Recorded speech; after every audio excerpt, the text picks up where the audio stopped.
Hello there.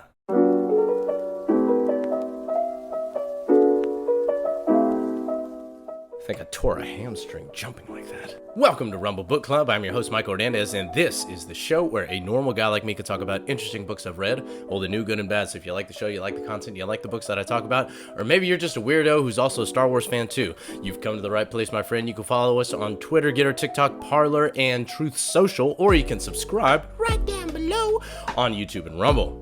But more importantly, be a part of the conversation. Let me know what you think about the show. Let me know what you think about the books that I read, or even donate to the show. That's how we fill this entire shelf up with books, is your generous donation so I could read more stuff.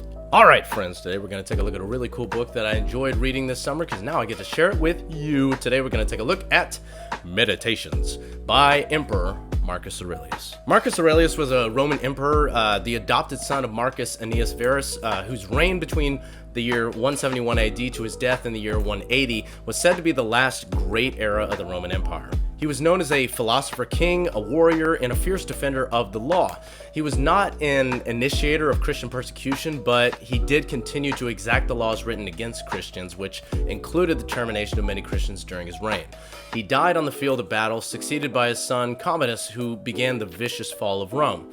He's most known in mainstream attention, where most people tend to know his name is from his presence in the 2000 Hollywood film Gladiator, starring Russell Crowe. So let's get into our three-part criteria, starting with the most shallow, the aesthetics. So it's a typical store brand academic style cover with a statue of the emperor and kind of basic Times New Roman form text.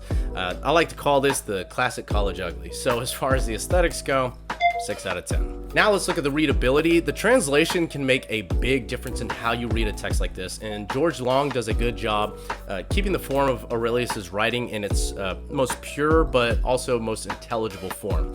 That being said, he is a philosopher by heart, and so the emperor's inner musings could be kind of hard to follow at times, and in certain moments actually contradictory. This is actually typical for any long form of journaling, especially one like Marcus Aurelius did across years in countries and battles. You can expect some shifting of perspective and opinion with gained experience in life.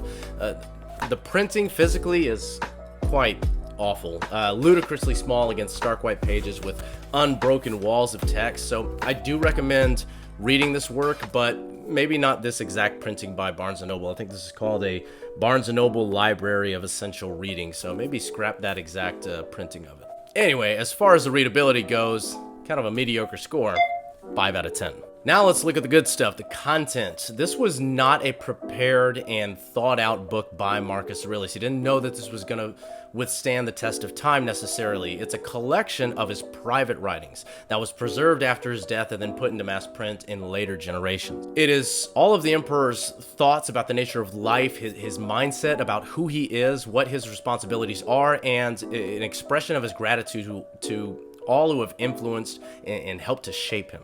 It has a combination of tones ranging from warm and humbly grateful to pensive and even at times melancholy. Among his thoughts, you find that he was a man who was very aware of his fleeting part in time and history, and that he took his role as emperor with stoic determination to fulfill it for the good of his people. Despite his enforcement of traditions held against Christianity, his sense of spirituality and his faith and his embracing a moral character implied that should he have been born in a later century, he very well could have been a Christian, in my opinion. That might just be me, but he had a lot of those underpinning tenets of the Christian faith.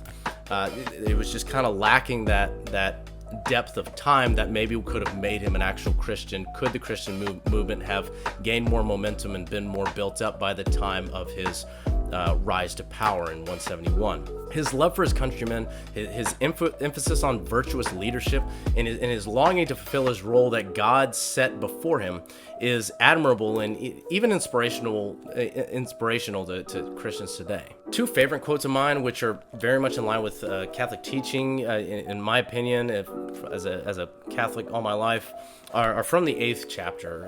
In one part, Marcus Aurelius writes, "Receive wealth or prosperity without arrogance, and be ready to let it go," which I think is very much in line with Catholic teaching, essentially saying that any wealth or prestige or title you may receive in this world is fleeting because your life is fleeting. So there's really no need to hang on to it, accept it with humility, and be ready for life to take it away as quickly as you get it. He writes later in the chapter that in the constitution of the rational animal, I see no virtue which is opposed to justice, but I see a virtue which is opposed to the love of pleasure, and this is temperance. He was a man very much instilled with virtue and did believe in wisdom and justice and courage and temperance.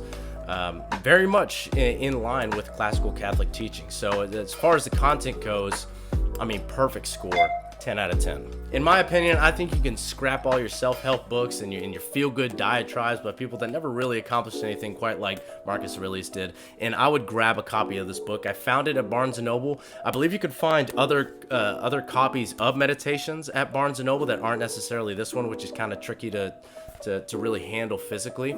If not, you can go check your local bookstore. I guarantee you they're going to have a copy somewhere in their philosophy or history section. It's a wonderful book. It's truly insightful, and it allows you to really look within yourself and to help you try to understand your purpose here in life and to help you fulfill the role that you were born in. The book is Meditations by Emperor Marcus Aurelius. Go out and get yourself a copy. Thanks for watching, everybody, and go read something.